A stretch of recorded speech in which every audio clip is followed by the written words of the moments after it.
I need help. My wife and I, both tired of the frantic pace of life back in the States, decided to move to Scotland 5 months ago.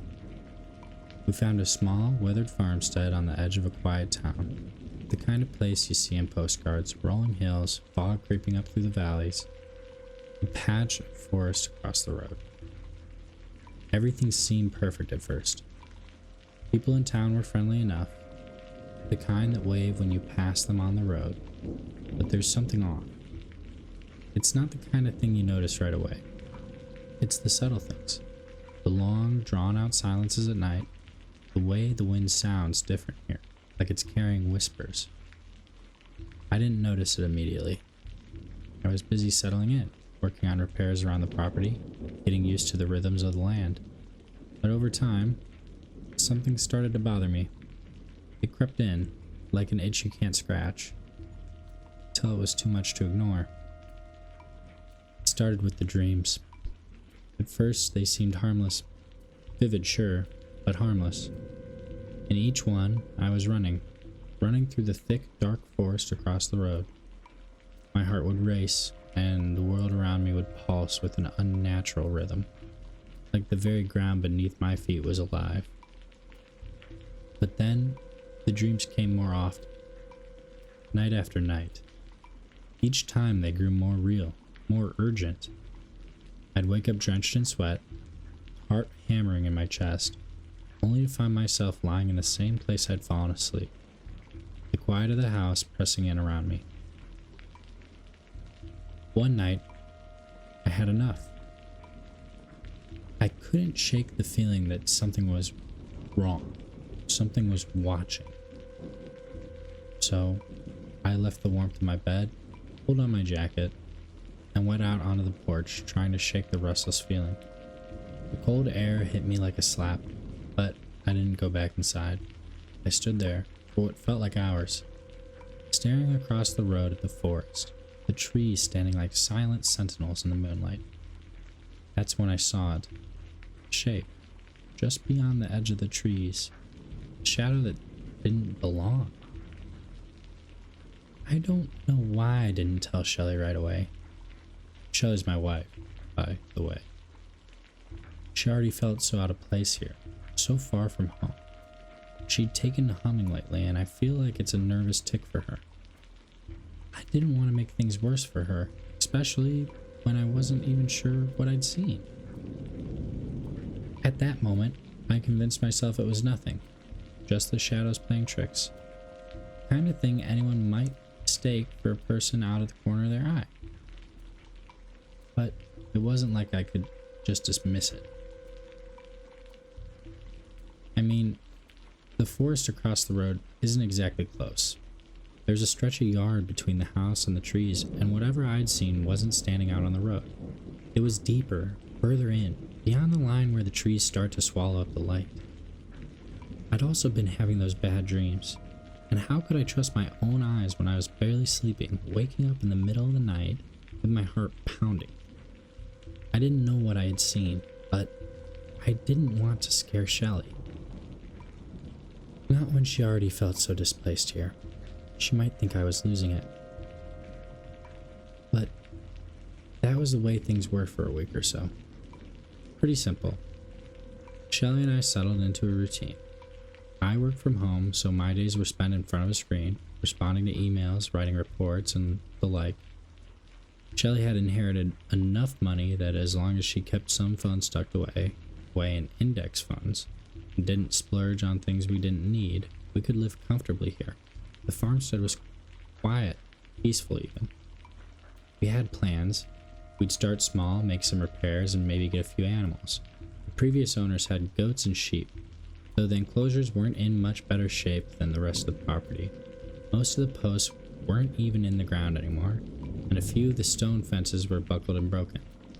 I filled in the gaps where I could, but there was one spot, a stretch of old stone wall that looked like it had been hit by a car. Still, the place was cheap. I had no complaints.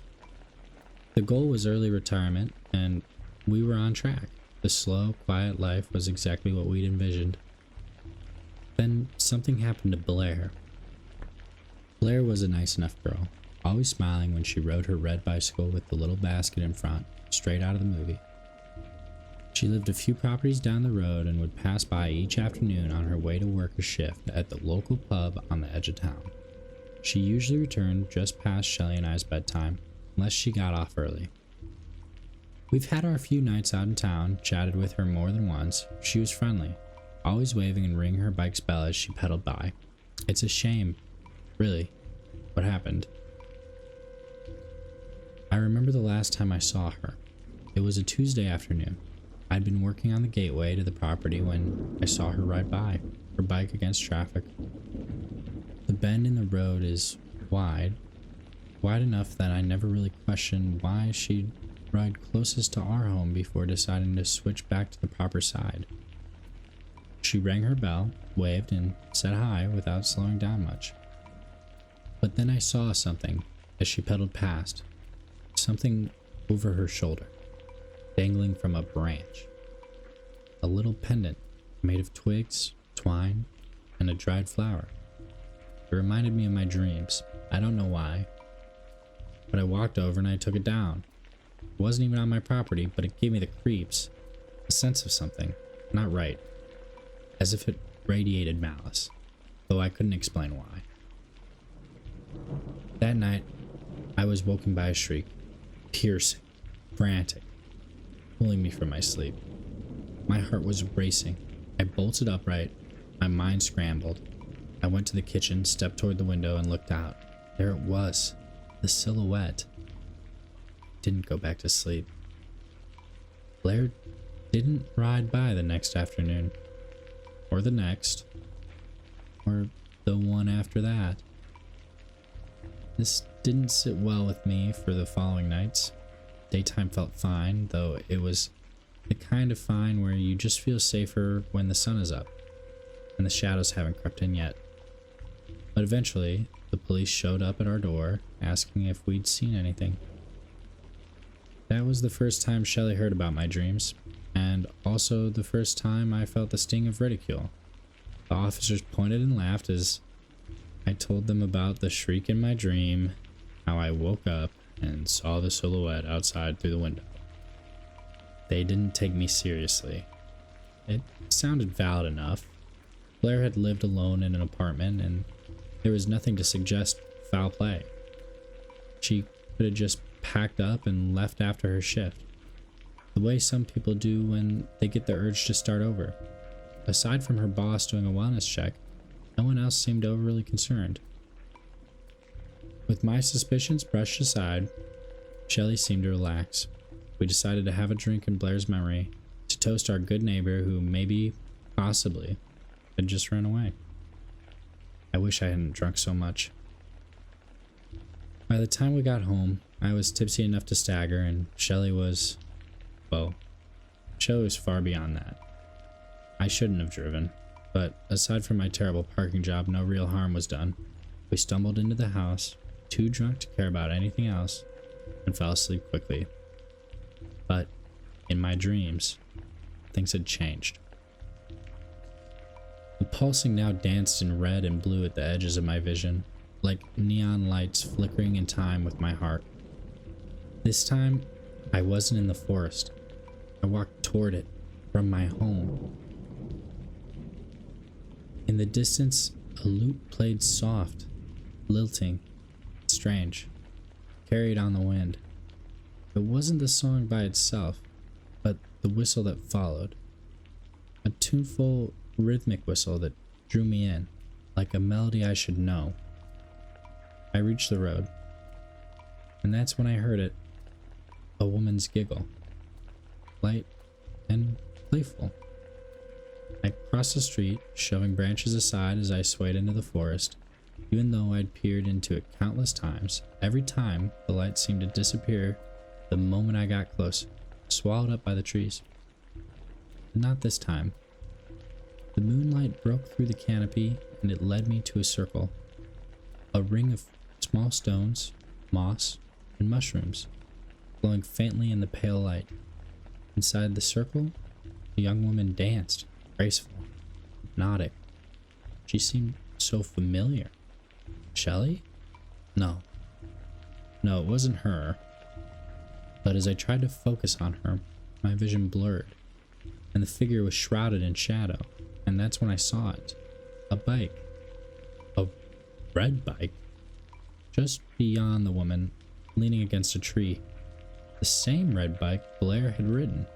The same basket. The same little bell. My heart pounded.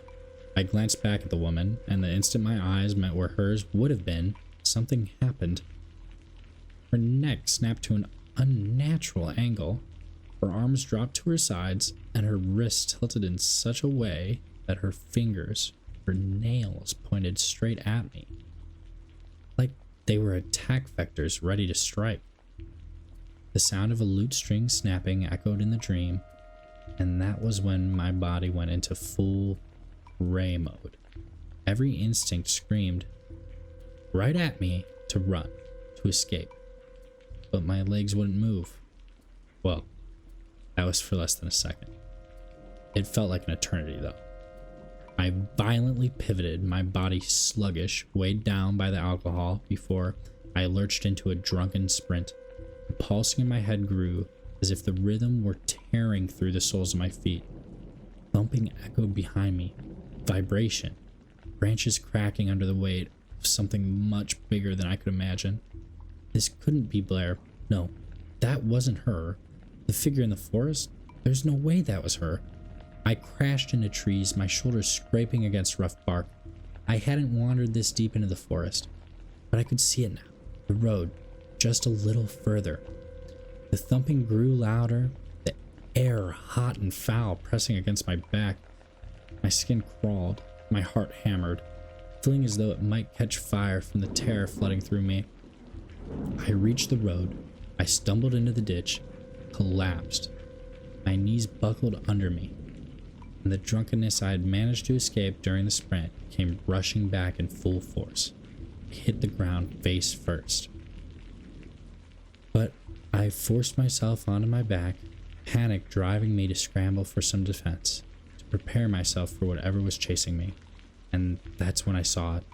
A little girl in the tree line stopped and stared right at me, next to something much larger, the thing I'd seen before, but now next to the girl it was massive, trollish, ogreish. Dark oppressive shadow cloaked them both.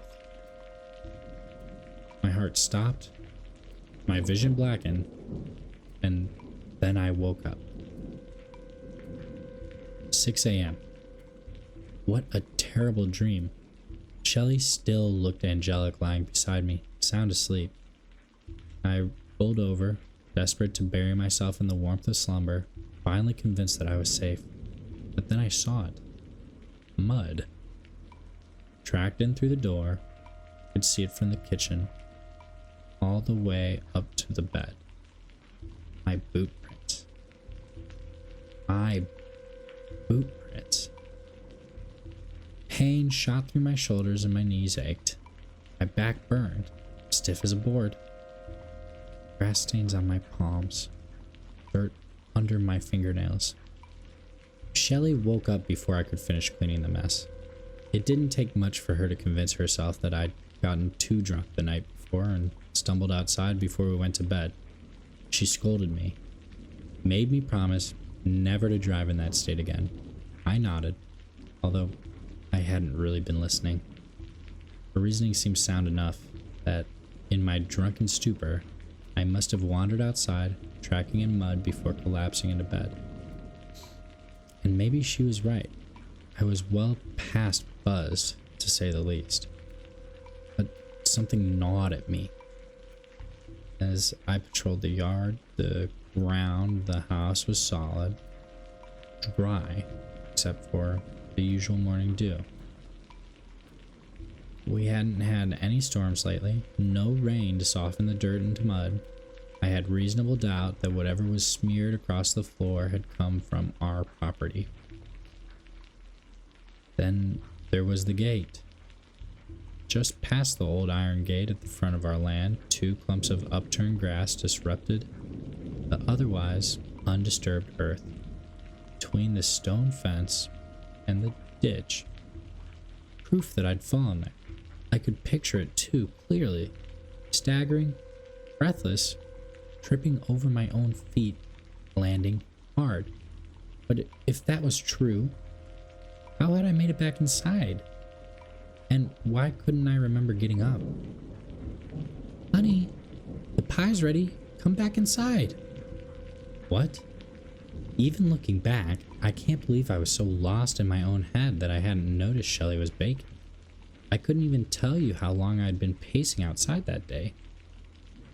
Rhubarb and juniper pie. If you haven't had it, you should.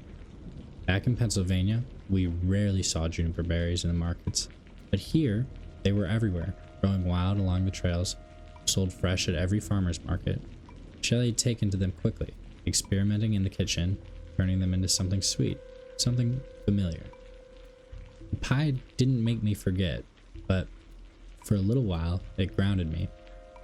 And really, wasn't everything fine? The house was warm. The days passed quietly. Aside from the nightmares, nothing had happened. I told myself that over and over. Shelley was happy. She came home from town in high spirits, chatting about little things, the baker's new scones, the neighbor's new dog. Meanwhile, I had been dampening our home's energy with my suspicions, with my paranoia. Maybe that was all it was, adjusting to a new place. Maybe the tension, the unease, the sense of something lurking, maybe it was just me. The following days, no dreams, no strange noises, no Blair, just wonder. Wonder turned into dismissal, and dismissal turned me towards forgetting it all, until this week. My mood had lifted, the nights were silent, the house felt like it was ours again. I focused on finishing the stone fence out front, salvaging old rocks from a collapsed section of a wall deeper in the property. The work was satisfying, almost meditative. With each stone I set in place, it felt like I was putting something behind me. Until I found it. I was wedging a large rock into the top of the fence when I heard another stone shift, a dry, scraping sound. Just a few feet away, I paused. A loose stone. My natural prey. I nudged a few with my boot, and one moved too easily. Loose, smiling to myself, proud of my manly blue-collar senses. Guys who work on computers can be handy too, you know. I pried it free, ready to set it with fresh mortar, and there it was, a small pendant, nestled deep in a pocket between the stones. Twigs twisted together, bound in a fraying twine, a dried flower, brittle and colorless, woven into the center. Not truly colorless, growing, long past its bloom, a cream white husk of what had been. This wasn't lost or forgotten. Someone had placed it here. Hid it. The edges of the stone were too precise, too deliberate. I could see the raw scrape of metal against rock, pale and dustless. I knew this fence. I'd been working on it all day. Nothing kept the weather out. Not the damp, not the wind. And yet, the hollow where the pendant rested was fresh? If it had been there long, rain and time would have taken their toll. It should have been blackened with rot, disintegrating into the dirt. It wasn't. I reached in. The moment my fingers touched it, the air shifted. A gust of wind swept through, not a natural breeze, but a single, deliberate push of air that curled around me. Lifting the fine hairs on my arms, I froze. There, riding on the wind, was a sound, a whistle, high and thin, almost tuneful, deliberate, too deliberate. It didn't come from the trees or the distant road, It came from nowhere, from everywhere. Something inside me recoiled. My gut tightened like I'd swallowed ice water. Then, just as fast, my fear burned away, smothered under something hotter. Anger. I was tired of this. Tired of the tricks, the whispers in the dark, the things outside of my sightline. Whatever game this was, I was done playing. I didn't take it inside. I wouldn't. Instead, I carried it far out back and threw it hard into the underbrush. Let the woods have it. Let whoever put it there come and get it. I could even feel like they were watching right then, the hairs on the back of my neck raising just for me to pat them back down. I dusted off my hands, turned toward the road, and started walking. I was going to our neighbor's house. I needed answers. By the time I reached the Aikens property, the sun was leaping from its peak, pressing heat into my shoulders, soon to set. Stuart and Elsie were always welcoming. They'd hosted Shelley and me once together, and Shelley plenty more times on her own. My visit was met with the usual warmth, right up until I asked about the Fultons, which honestly wasn't long past our greetings. I'd planned to ease into it, to start slow and ramp up the questioning so I wouldn't sound insane. But the moment I mentioned the last family to own my house, the atmosphere shifted, subtle but undeniable. Stuart and Elsie stiffened, their easy smiles tightening. "Well, what do you need to know about them?" Stuart said. "They aren't coming back." "What? What?" Elsie shot him a look, then quickly softened her voice. "What Stuart means is, well, there's not much of a legacy to them, and they shouldn't concern you." Not reassuring. Not even close. I pressed. "What's that supposed to mean? Are they—" "Yes," Stuart cut in, then hesitated. "Kind of." "What?" "Issa's been missing. Alexander is most definitely dead." Something heavy settled in my gut. My thoughts scrambled to piece together questions faster than I could ask them. Stuart must have seen it on my face, because he exhaled and continued before I could interrupt. "Alex and Issa were good neighbors. A little odd, but happy. Moved in 7 years ago. No fuss. Always friendly. Issa especially. She used to stop by often." His voice softened for a second, like the memory was bittersweet. "Things got strange in the months before Issa disappeared." Elsie folded her hands in her lap. Neither of them looked at me now. "She told us Alex wasn't sleeping. Not just trouble sleeping. Wasn't sleeping at all. Some nights she'd wake up and he was gone, but he always went to bed with her. Always woke up beside her. She thought maybe he was sneaking out because of money trouble. She never got an answer." He rubbed his thumb over the edge of the table, thoughtful. "The week she stopped coming around, the police visits started." My mouth was dry. "Alex was clean. Not a single person believed he hurt her. You have to understand. He wouldn't. They weren't just some new couple who moved in. They grew up here. Childhood sweethearts. That house was their first home together." Stuart exhaled sharply, then stood and walked to the far window. He pulled back the curtain, revealing a small, familiar shape tucked on the sill. A pendant. Twigs, twine, and a dried rowan flower. The same damn thing found in my fence. "Wards." He picked it up, rolling it between his fingers. "Alex gave us a bunch of them. Told us to tuck them around our house. Said the forest took Issa. Said it took his wife. And before he left, he told us to keep the wards up." My skin prickled. "Left?" I asked. Stuart's fingers went still against the twine. "He said he was going to go get her." He placed the ward back on the sill and crossed the room to another window. This time, he pulled the curtain back, gestured outside. "Last time we saw him," he said, nodding toward the bend in the road near my house, "was that night." I stepped closer and followed his gaze. A couple 100 yards away, just past the curve, lay the tree line. forest edge, dark even now, with the sun glaring overhead, the wind barely stirring the branches. It was clear that night, Stuart continued, voice quieter now. No moon, no clouds, just stars.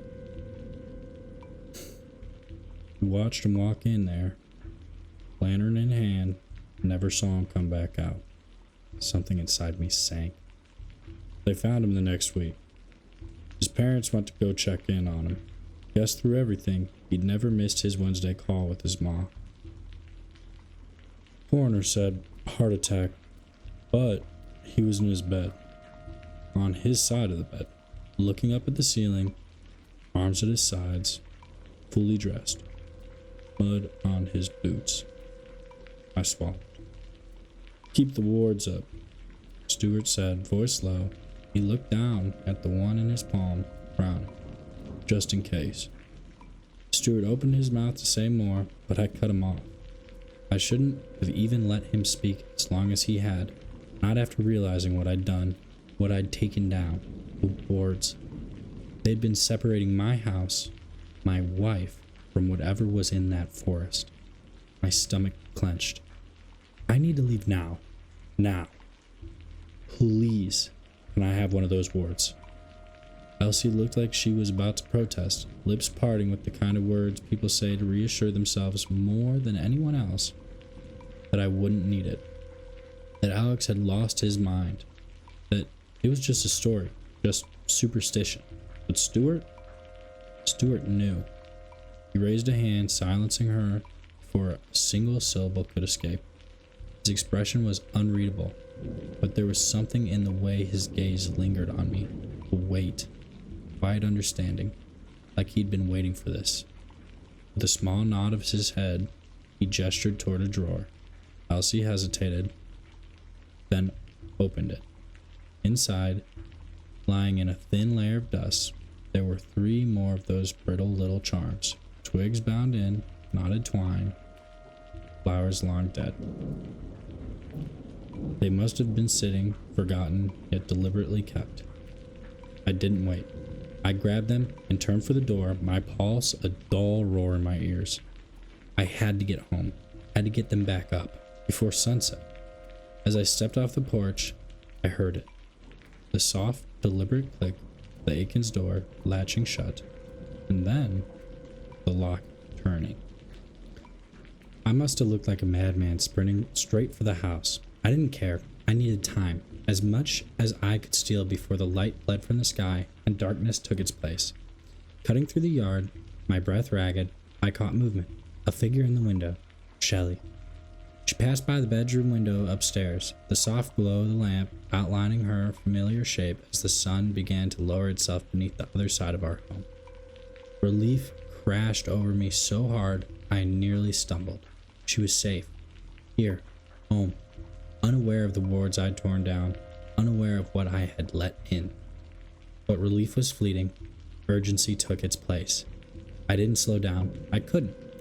I barreled through the front door, barely remembering to close it behind me before rushing to the windows. One by one, I placed the wards, my hands shaking as I set them on the sills.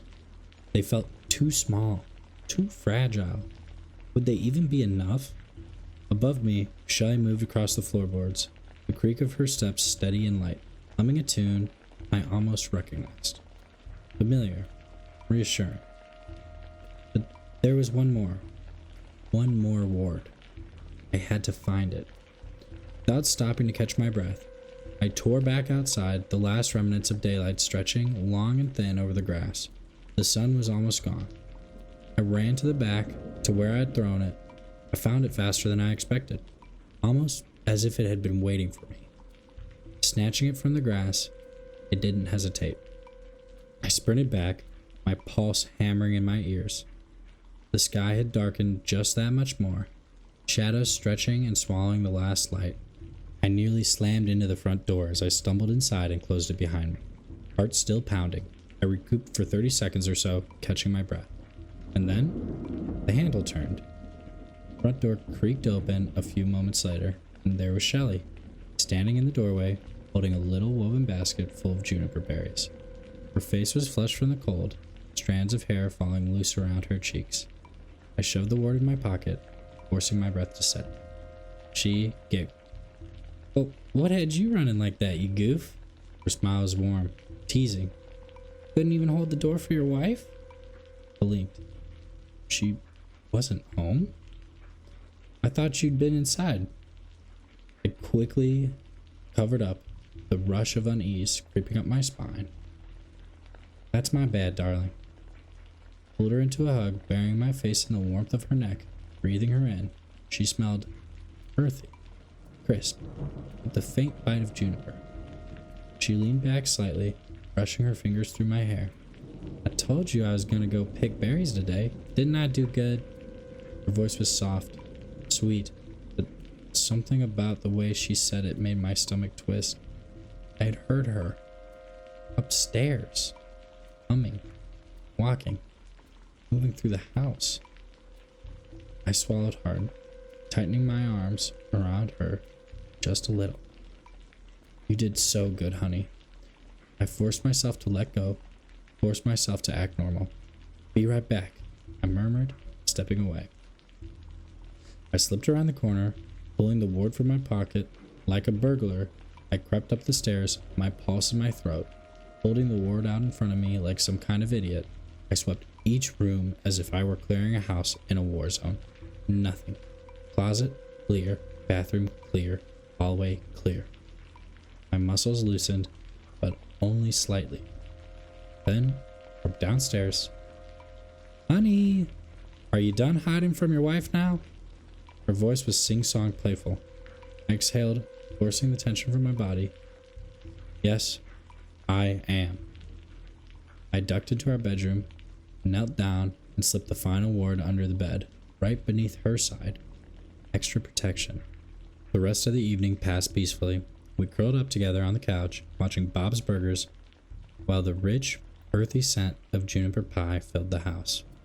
That should have been the end of it. But I wouldn't be writing this now if it weren't for the dream. It started with me waking up, sitting straight up in bed. The sheets beside me were cold, empty. A giggle drifted through the room, soft, familiar, wrong. My head snapped towards the door, just in time to see Shelley's bare feet disappear around the frame. Jolted, I threw the covers off and followed. The wooden floor was cold against my feet as I stepped into the hall, catching the faintest sound, bare feet slapping softly against the stairs.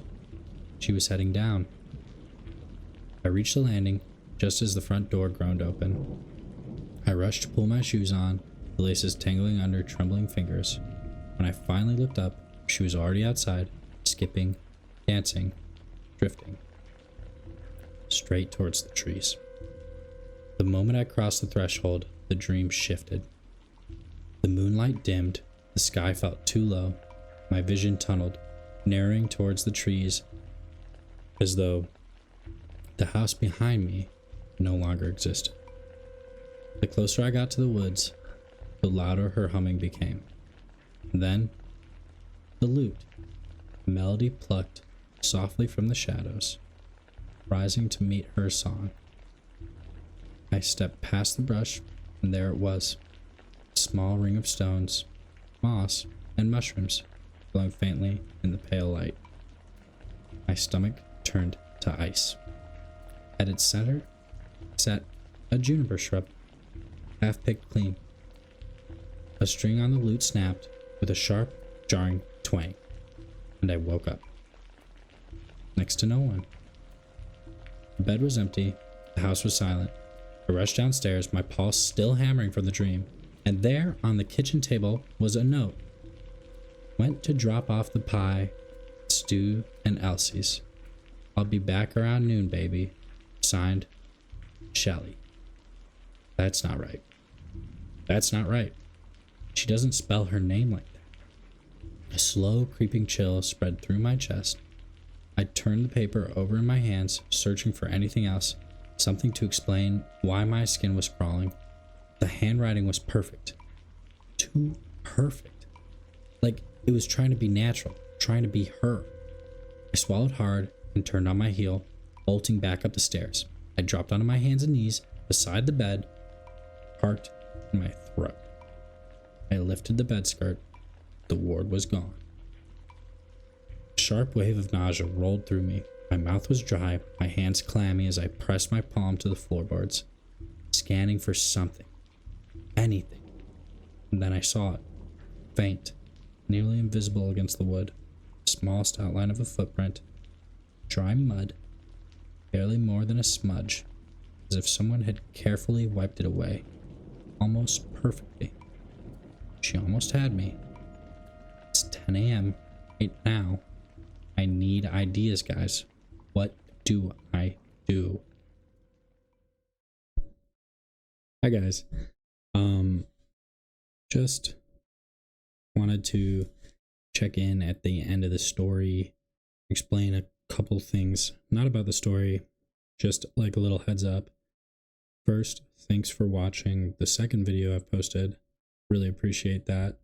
We gained traction off of subreddit a little bit, so we got 100 followers on subreddit based off of that first story I posted, and then we've got this story up.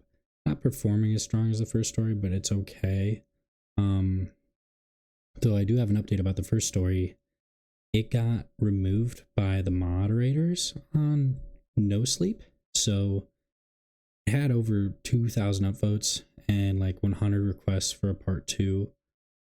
Not everybody that upvoted that followed my Reddit, and obviously, like, that's just how it works. But I'm not allowed to post the follow-up, as far as I know, on that subreddit.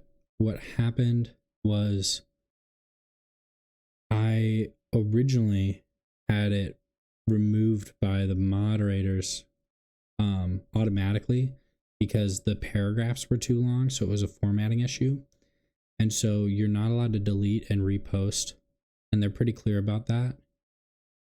You send a request in, and so I sent a request in with my my updated format, and for whatever reason, they didn't get back to me very fast, and that's okay. The issue is with the fact that I thought they actually did re-upload it and reapprove my edit, because my story went from 0 views to 300 views, and I had thought, oh, nobody's like liking it, but it's reposted.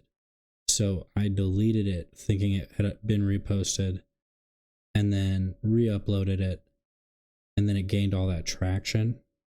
And just today I got the notification that it's been removed. I tried to talk to the moderators about it. They're pretty firm on the standing that I had the warnings necessary, and like I did, but this is my first kind of like actual go at posting stuff on Reddit. I didn't really understand the issue.